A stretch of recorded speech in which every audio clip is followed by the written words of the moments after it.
тың жерді бұйырса Алланың қалауымен жыртып жатырмыз міне БДМ-мен. Мана горизонтально осылай өттік көлденеңінен. Енді оған перпендикулярна жүріп жатырмыз міне Алланың қалауымен. Сонда мынау бұйырса қопсыйды иншалла.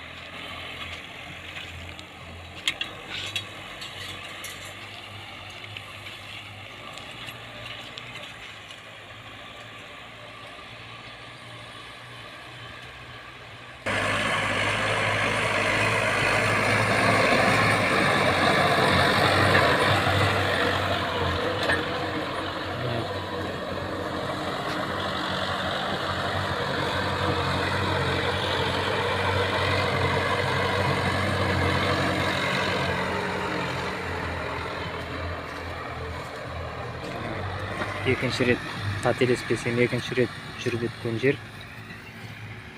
Міне бұлай қопсыйды.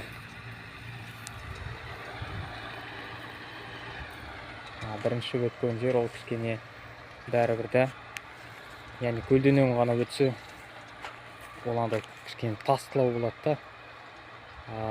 Бұлай оған перпендикулярно жүрген кезде ол кішкене қопсыйды Алланың қалауымен.